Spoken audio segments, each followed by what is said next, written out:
I'm Carolyn Schaefer, and my email partner was Adam Cook. I'm Kelsey Kringle, and my email partner was Brandon Andrews. I'm Murphy O'Connell, and my email partner was also Brandon Andrews. And we are going to be presenting Hidden Talents by David Lubar. And what this book begins with is Martin, the protagonist. He is a 13-year-old boy who kind of mouths off to teachers, and he can't control it. He kind of doesn't have a filter in his mind. So he gets sent to Edgeview, which is a school for delinquents, alternative school for delinquents.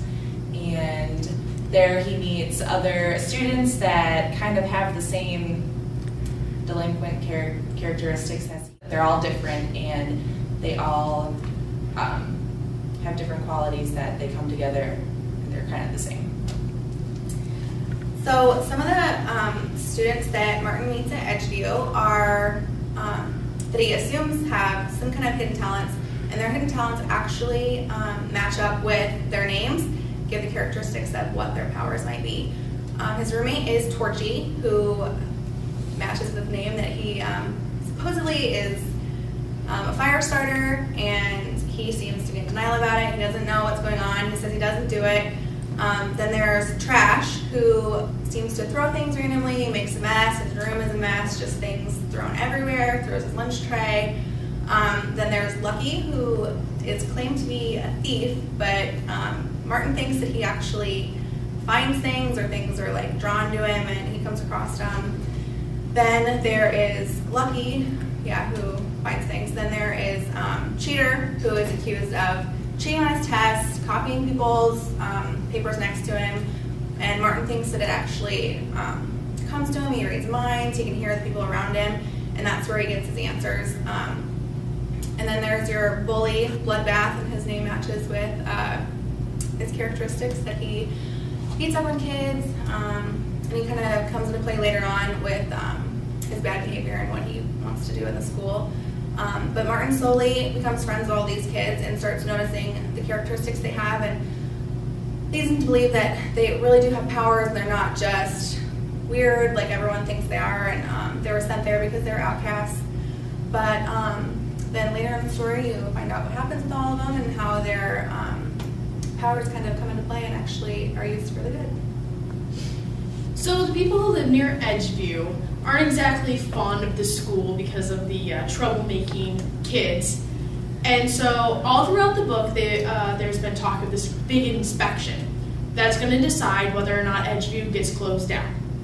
So the inspection gets moved up, and just last minute, and everyone's worried about it, and the bully Bloodbath decides that he's going to try to sabotage the school. But Martin teams up with his friends and tries to save the school.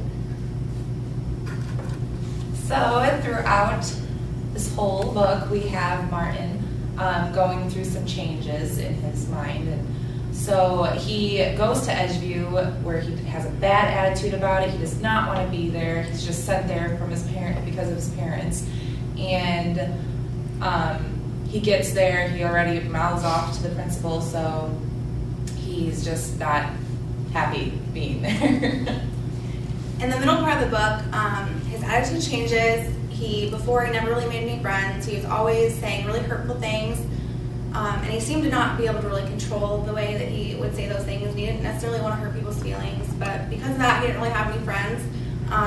And so he really went through some changes when he made friends with the other kids that seemed to be outcasts, a little unusual, but he helped them discover that they had gifts, and they became really close, and it actually turned out that he also had a hidden talent, which I won't give it away. You can read the book and find out what that is. But it seems to it's a big surprise, and you don't really see it coming.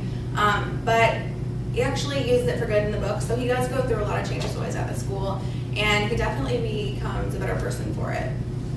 The change at the end is when he decides that he wants to actually help Edgeview stay open, as opposed to having it closed down, because in the beginning he didn't care about Edgeview or the people in it at all. So when he decides to use his hidden talent for good, it's the change at the end. Okay, so we're going to demonstrate an experiment that they did in the book to find out if they were mind readers, because Cheater Martin discovered first was he thought he could read minds. So in a way to find this out, they decided to do an experiment where they pick cards, and the person who holds the cards will look into the other person's eyes and see if they can know what card that they have without seeing their card. So we are going to find out if she has a hidden talent of being able to read her mind of what her card is. So we will demonstrate that for you. She's going to draw a card and look at your card. Show the audience what your number is. All right, so we're gonna hold this card out, and Murphy is going to look in her eyes and see if she can tell what she has without seeing it. Is it a 4? And it's a 4. So that means Murphy indeed can read minds. And so like Martin found that more people than expected actually do have hidden talents. So you can do this at your school and see if somebody that you expect might have a hidden talent to read your mind. Enjoy reading the book.